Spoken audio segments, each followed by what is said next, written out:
छोड़ दिया, पीछे पीछे दौड़ने लगे। तोता उड़ान भरता हुआ पहुंचा महाराज व्यास की पत्नी अरणी स्नान करने के बाद अट्टा पर खड़े होकर के अपने केसों को खोलकर सुखा रही है।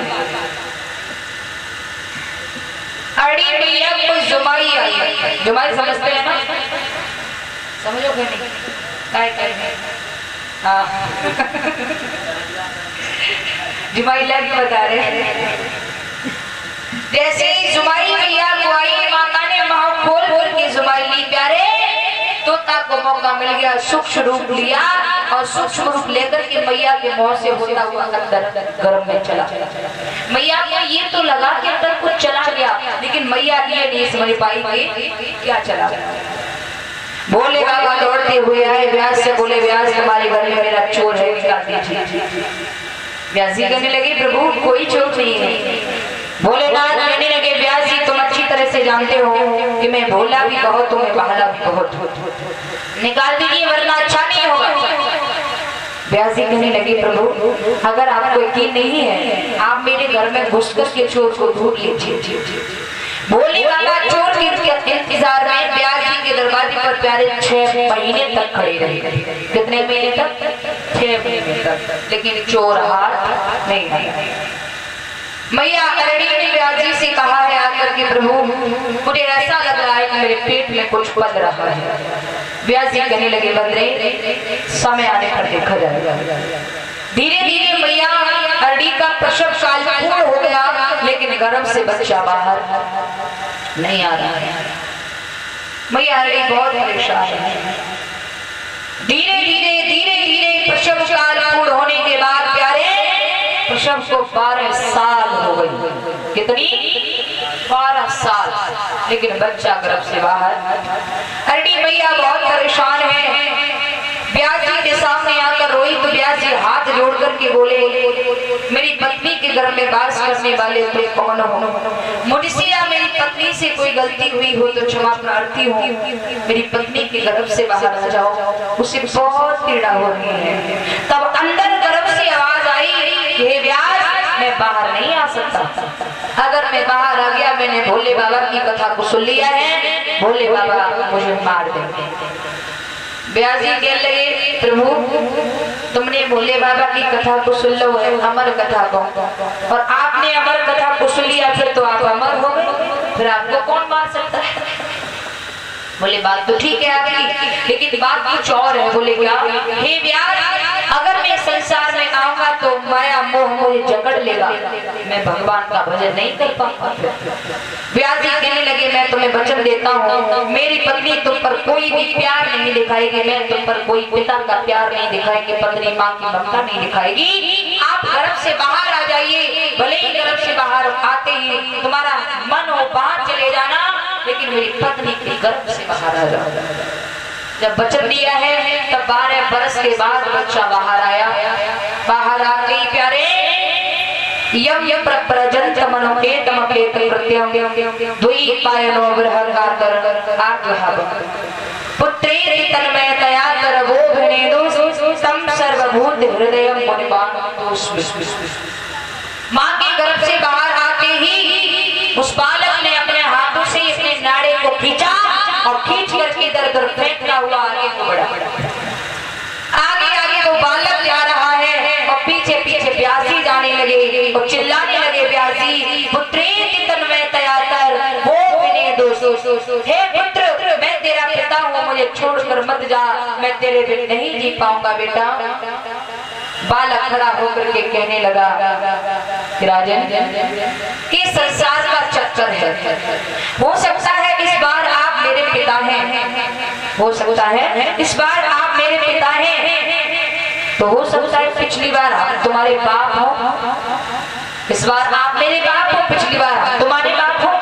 अरे ये तो संसार का चक्र है, ये तो चलता रहता है, इसलिए व्यास जी मुझे जाने दीजिए। बालक चल दिया। जब बालक चल दिया, व्यास जी ने काफी दूर तक पीछा किया। व्यास जी को मालूम पड़ा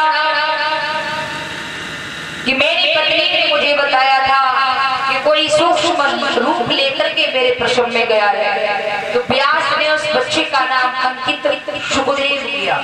कुमारी तोता देवता ने, जिसने तोता के रूप में भगवान की अमर कथा को सुनकर के अपने आप को देवता स्वरूप कर लिया है, वो है सुखदेव।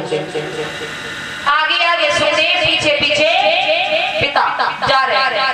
क्या देखा है? एक जंगल है, उसमें एक सरोवर है।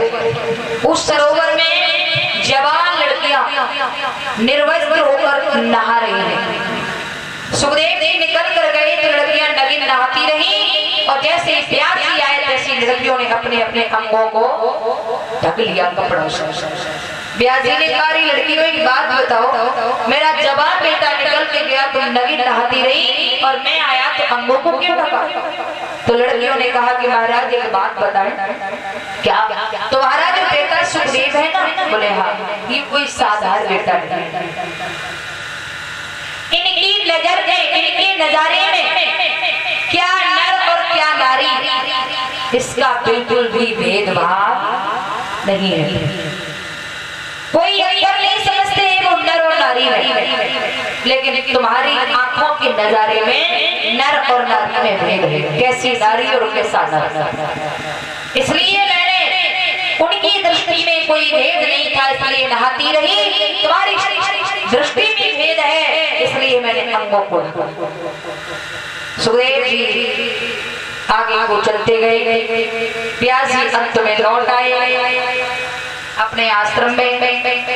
सुखदेव जी भगवान का भजन करने लगे। एक दिन व्यास जी के कुछ शिष्य गाय चरा रहे हैं, और गाय चरा रहे हैं वहां जहां सुखदेव जी भगवान का भजन कर रहे हैं, और शिष्य सभी गाय चराते जा रहे हैं और गाते जा रहे हैं। कदा वृंदारण्ये विमल यमुना तीर कोलिने शरणं गोविंदं हलधर सुदामादि सहितं।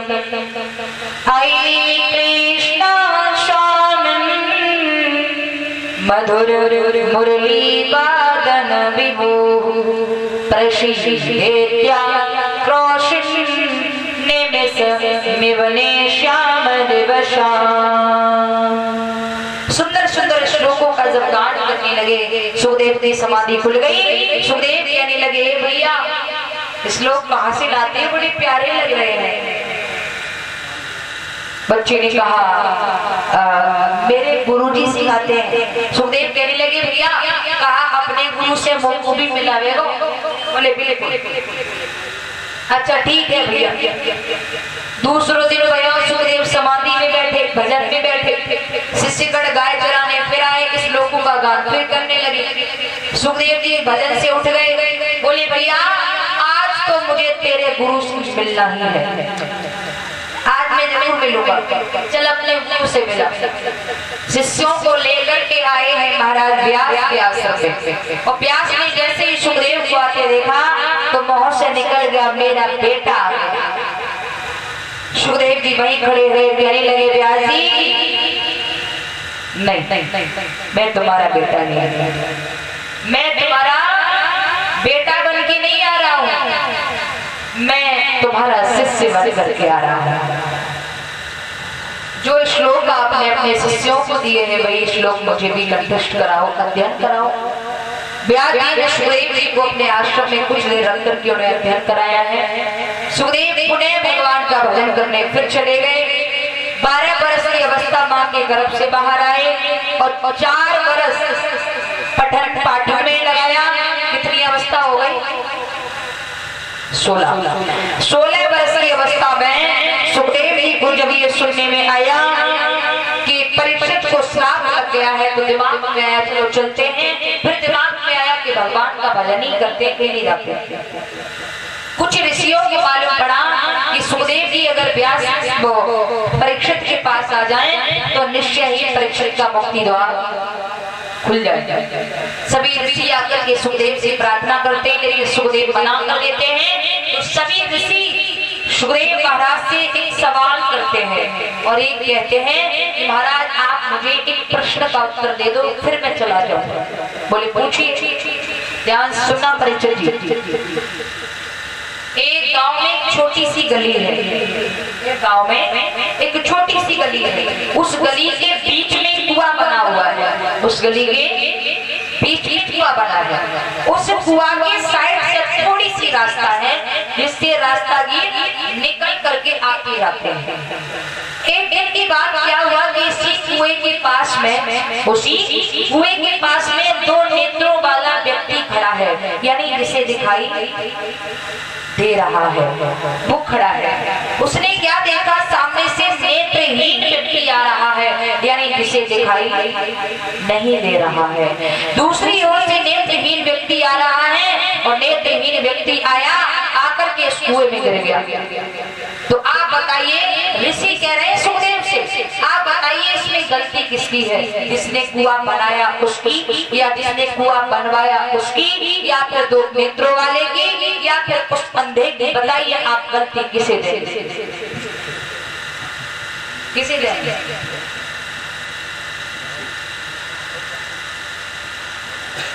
परीक्षित जी, आप बोलते तो बिल्कुल सही है, लेकिन अपने पर कॉन्फिडेंस से नहीं बोलते, मतलब पूर्ण विश्वास से नहीं बोलते।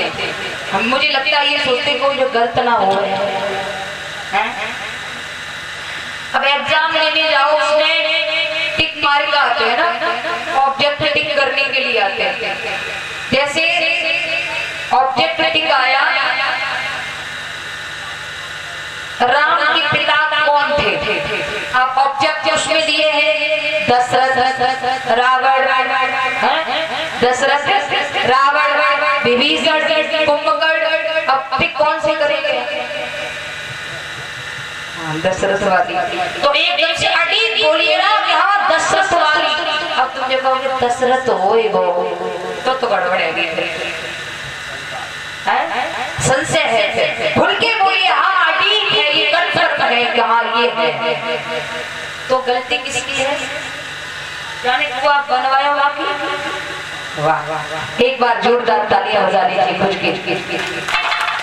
मतलब ताली के नाम पर जो लगाता है, पता नहीं कब के लंगन है, खान पियन को नहीं मिल रही हो। तो गलती किसकी है? दो नेत्रों वाले की। वो खड़ा खड़ा देख रहा है। प्यारे, जिस समय पितामह सरसैया पर लेटे थे ना, अंत समय उनका चल रहा था, तो उन्होंने कृष्ण को याद किया। भगवान कन्हैया पांचों पांडव और द्रौपदी को लेकर के पितामह के पास आए। तो पितामह अंत समय धर्म उपदेश की बात कर रहे थे। पितामह ने युधिष्ठिर से एक बात कही कि बेटा, अगर कहीं अधर्म होता हो तो उस अधर्म को रोकने में आप सामर्थ्यवान हैं, तो आप वहां खड़े होकर के उसे रोक देना। अगर रोकने में सामर्थ्यवान नहीं है तो आप वहां पर रुकना नहीं, बैठना नहीं, तुरंत वहां से चले जाना। इतनी बात कह पाई, तब तक द्रौपदी बोली, तब तक द्रौपदी बोली मुस्कुरा करके, दादा। पितामह बोले बेटा, तेरे चेहरे को देखकर मैं समझ गया तू क्या कहना चाहती है। द्रौपदी कहने लगी, दादा मैं सच कहना चाहती हूँ। आज आप धर्म उपदेश की बात कर रहे हैं। जिस समय सभा के बीच में दुष्ट दुर्योधन मुझे निर्वस्त्र करा रहा था दुर्वासा के द्वारा, दुशासन के द्वारा, क्षमा करना, तब आप भी तो सभा में बैठे थे। आप तो रोकने में सामर्थ्यवान थे। आप खड़े होकर के एक बार ललकार करके कह देते क्या हो रहा है। किसी की है औकात नहीं थी जो तुम्हारे वचन पर कोई लौटा दे देता। उस समय आपको धर्म की याद नहीं आई। उस समय आपका धर्म कहाँ चला गया था बाबा। पितामह की आंखों में आंसू आ गए। पितामह कहने लगे, बेटा मुझे क्षमा करना, बेटा मुझे क्षमा करना। मैंने उस पापी का अन्न खाया था, मैंने उस